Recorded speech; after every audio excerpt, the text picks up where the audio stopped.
Hello, kobolds of the internet. I'm CC, and welcome to the Crucible Character. Today we'll be reading another Reddit story. Hopefully you all have been liking the other ones. Hopefully if you like this one, you will make sure to like and comment and subscribe. And stick around because I will be posting a few of these every week. And I'd love to see some recurring faces. With that being said, our story today comes from the r/no-sleep subreddit by YoBro1001. It starts out like this. Don't be alarmed if the road feels a few minutes longer every time you drive it. That's because it is. As the road lengthens, new side streets may appear. Do not take these. However alluring, gas stations may pop up to fill in stretches of empty desert. Be wary of purchasing snack brands from them you have never heard of or that do not exist. Cacti will show up every few miles that weren't there on your last drive. These are just cacti. No need to fear the cacti. If you drive on Route 333, takes more than 30 minutes than the last time. Report such fluctuations immediately. Multiple former employees who failed to report such anomalies are still stuck there, still driving. Employee Handbook, Section 7.c. It was about the time I graduated from undergrad and finally braved checking on the empty void that was my bank account that I realized three things. 1. Perhaps an English degree hadn't been the smartest choice for replenishing the aforementioned empty void that was my bank account. 2. I could no longer live in student housing. 3. I had utterly no idea what to do with my life. All of those, along with my healthy mix of typical Gen Z stress/depression/insert anxiety disorder here, were probably the reasons I responded to the advert in my mailbox for trekking positions along the Pacific coast. I didn't actually expect anything to come of my application, but the company responded immediately and offered to pay for a trip to go out and talk with them. I'd never been to California, so why not? Besides your typical interview questions, the only other thing they had me do was a skill assessment. All you have to do is take a freight truck to the turnaround point and come back. The interviewing manager, Randall, dangled a set of keys in front of me. He seemed like a nice enough guy, if a bit guarded. Not too difficult. You look like a competent boy. Don't I need a commercial driver's license? I'd actually driven the campus shuttle for 2 years during college, but it hadn't been a large enough bus to need a commercial license. I'd make that clear on my application. Do you think you're able to drive a rig of this size? Well, yeah, but... Then don't worry about it, Randall told me. How far is the turnaround? For most, it's 4 hours, but it could be less. That's what we're testing you on. So you want me to speed in a 5-ton vehicle that I don't have a license for. More like 15 tons, and absolutely not. Don't speed. That would taint the results. We want to time how long it takes you naturally. The logic made no sense. Don't speed, but cross your fingers it goes quick. But it didn't matter anymore. The whole situation was sketchy. This was multiple levels of illegal, and federal prison wasn't what I imagined the keynote speaker meant by seize every opportunity in her graduation speech. I was steeling myself to tell all this to Randall and walk straight out of the office when, I forgot to mention, he said, $800 in compensation for your time. 10 minutes later, I was in the cab, turning the key. I noticed another man, similar age to me, sitting in the idling cab of another semi, just across the parking lot. Another applicant, Randall explained. It's easier for us if we time multiple of you at the same time. The other man gave me a friendly wave, then just as pleasantly flipped me off, which was such a confusing series of events. I decided to log it away for later to process fully. Dead meat, he mouthed. Though it could have just as easily been red beets. What's the address of the turnaround? I asked, waving my phone to show the open Google Maps app. No phones, Randall said. Instead, he explained how I would recognize the turnaround point, a red-roofed, unmanned weighing station some way down Route 333, along with a few other basic guidelines. 1. Do not use your phone for any reason, not even for music. Leave it on airplane mode. Or better, just power it off. Even if there's an emergency, use the handheld radio. 2. Do feel free to listen to the stereo though. Station 86.9 FM is country, if that's your thing. but probably steer clear of station 96.5. 3. No picking up hitchhikers, not even if they look like they're hurt, not even if they're begging and crying for a ride, especially if they're begging and crying. Really don't. 4. Around halfway there, your rig will stall and come to a stop. Don't panic, don't turn it off, don't get out, put it in park, and wait exactly 1 minute and 47 seconds. After that, the engine should start back up. If for some reason the rig doesn't start after all that time, well, it should. But if it doesn't? I asked. Hide, he said. Close your eyes until it does. But it should. Okay then. These are all spelled out with more details in the employee handbook, he told me, when I understandably tried asking more questions. You shouldn't have to worry about most of them, unless you get the job. Just don't use your phone. And most importantly, don't freak out when the rig stalls out. But how do you already know it's going to? He raised his hand and shook his head to signal no more questions. $800, I reminded myself. There's something slightly soul-sucking about the realization of how low a price you can be bought for. Then again, there's something soul-sucking in being a broke, unemployed college graduate. So pick your poison. One last thing, Randall tells me from underneath the window. Whatever you see, whatever happens, don't ever stop driving. Not at all ominous. He winked. I watched as the other interviewee pulled away first, my competitor. I decided now that I really did have a second to process his introduction. Twat. After I'd adjusted my mirrors and seat, I pulled out after him, highly aware of the timer in Randall's hand as he shrunk to a pinprick in my rear view. The most nerve-wracking part of this whole experience, no GPS. I wasn't worried about getting lost. The instructions were basically to drive on Route 333 until I arrived, but there was something disconcerting about knowing if I did get lost, I wasn't allowed to look up my location. I don't think I'd ever actually driven anywhere new without my phone. I already know what you boomers out there will say. My generation is soft. We never learned to do things the hard way. We're addicted to technology. To which I'll respond, true. Fair, really. But also, you try giving up your iPhone. The first minutes of the drive went smooth. The highway was a bit twisty, but otherwise calm, with a gorgeous view. Gargantuan trees, some variant of redwood I assumed, towered over me from every side. But pretty as it was, the 2-lane road was particularly deserted. No other cars passed me. None snuck up behind me. I flipped on my headlights to deal with the shade. It was a bit eerie, truthfully. After a while, I started catching glimpses of the competitor man's truck through the trees. I'd pass a bend, and after his rig would flash between branches and trunks. He'd disappear around trees. But I was catching up. How to get around him? The road was thin, and if it was some sort of speed race, there was no way he'd pull over to let me get by. Maybe another lane would open up soon. Maybe if I honked, it would spook him enough to let me pass. Turns out, it didn't matter.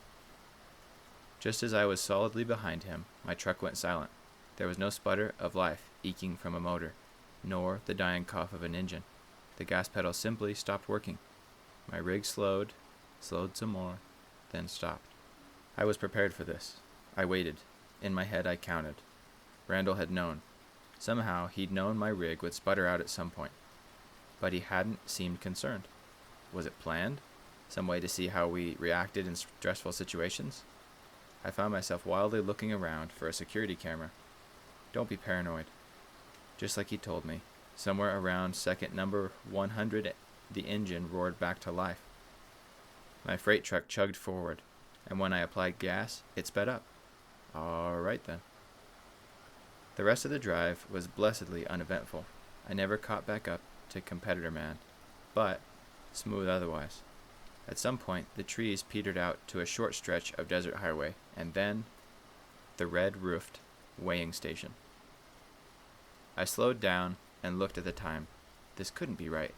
I'd only been driving for half an hour or so, and the other truck had never passed me. Randall had said it usually took several hours to get here. This couldn't be the correct place. It was, though. It had to be. I was still on Route 333. I was sure of it. this was the first weighing station, and the description matched perfectly. I pulled out the digital camera Randall had given me and snapped a picture. If I was wrong, at least I could claim stupidity. Not that I had been trying to cheat. Maybe that would be enough. I maneuvered the rig through the unmanned station and headed back the way I had come. Eventually, I reached the redwoods, the world transformed from sunlight back to shadow and mist, tendrils of fog wafted above exposed roots. I'd be back in just a few minutes now. Then the truck started to slow. I swore. Not again. Sure enough, though, the rig came to a stop in a section of the forest so shaded it could have been evening. Bugs sped in and out of the headlight beams. Something was off. Nerves, I told myself. The whole thing is strange, so you're overthinking. That was usually the problem. Overthinking. Spiraling until I shut down. It was the reason I majored in a subject that let me be quiet and clack away on my laptop. It was the reason I got a job on the campus shuttle, where I wouldn't have to talk to anybody, and applied for this position in the first place. It had been building for months, years maybe, this feeling that something in my life was wrong, off. But after I had gone through and eliminated the only things it could be, all I was left with was me. The thing that was broken with me was me. And maybe that wasn't something I could realistically run away from, but I could sure try. For the first time in months, while driving Route 333, I'd felt normal, in the thrill of the leaving something behind. But now I was stopped, stagnant, and it was all back again. And then another realization. How long had it been? I hadn't counted this time. There hadn't been a need after last time, but it felt like at least a few minutes had passed. Maybe? I started counting in my head. 20, 45, 60. I gave up. It had definitely been longer than a minute 47. The truck still wasn't moving. The first cold edges of true fear crept into me, up my spine and sneaking around my heart. I waited some more. I swore some more. When neither of those delightfully brilliant options worked, I put the truck in park, cracked the door, and hopped down. Outside was chillier than I had imagined. Weird. Sure, it was shady, but it was still summer. I considered trying to pop the hood of this thing. For some reason, all men, even those of us with no mechanical knowledge, feel a sense of control by ponderously examining broken engines. But, for a massive beast like this, I couldn't pretend to know where to start. "Hello?" I called. In the midst off, in the distance, there almost looked like a figure. Fog rolled through, and they vanished. Did they live around here? Maybe I could ask them for help. When the mist cleared, there was nobody. Hide. That's what Randall had told me, albeit offhandedly. Hide and close your eyes. But that just felt silly. Some way for him to distract me from realizing he'd stuck me with a crappy vehicle. Either way, I needed to go back in for my phone. Forget the rules. I was calling for help. The handle was locked. I rounded to the other side and tried that handle too. Locked. Incessant swearing might not have solved my problems the first 2 times, but no reason not to try in the third, right? The coldness clutched my heart until I could barely breathe. I watched as more mist rolled into the trees, and the figure. It was back. Closer. For a second time. I almost cried out for help. Hide. Before I could overthink my overthinking, before I could question how stupid I'd looked, I dropped to my stomach and rolled under the truck, then squeezed my eyes shut. A set of footsteps approached the vehicle. I started to look up but stopped myself and pressed my face to the asphalt where I wouldn't be tempted. Another set joined it, then another. They started moving faster, in no particular pattern around the rig.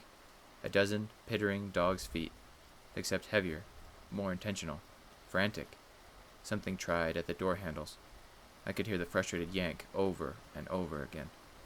They were searching the area, looking for a way in. Don't look, don't look, don't. Above me, the engine roared to life. All at once, the 100 desperate footsteps stopped completely. I wasted no time. I rolled from my hiding spot, scrambled across the deserted road for the now unlocked door, and threw the rig into drive. Within seconds, I was hurtling down the highway towards safety. That's it, I thought. I passed my twisted test, and now I get to return safely and refuse this sick job once and for all. And that was all true. I was safe. I would get to scream at Randall. Just not before seeing what was behind the next turn. It came out of nowhere. I swerved like crazy to avoid it. By the time I even processed what was obstructing the road, I had already passed it with no chance of slowing back down. It had been my competitor's truck, totally stopped, diagonal across the whole road. And the man who'd been driving it, he'd been splayed across the hood, skewered through by a tree branch the length of the door. His eyes had been torn out. What was that? Now let's not get too excited. Randall looked up from his desk, back of the truck yard. What were those things? Who did that to the other guy? Other guy? He was stabbed by a tree. His eyes were literally empty sockets. Randall sighed. Not the sigh of, oh no, there's a crazy man yelling at me. The sigh of, oh great, more paperwork. Unit 50, he spoke into his handheld radio. There's a cleanup a few miles in. Sounds like a messy one. Maybe give it an hour to let the forest dwellers settle down before going in for a retrieval. Cleanup? We have to call the police. We're not calling anybody. They prefer not to know about these things. We can't just leave him there. He held up his hands. I know you're in shock, but as I said, let's try to calm ourselves. Yelling isn't helping anyone. I get it. We'll make sure to retrieve him. It's totally understandable why you'd turn back early. Early? For some reason, it was this odd, insignificant fact that finally yanked me from my frenzy. As unjust as murder might be, to a recent graduate, nothing will ever top the injustice being failed on a test. I know I passed. I didn't come back early. His eyebrows pinched together. I pulled out the digital camera and showed the image of the turnaround point in his face.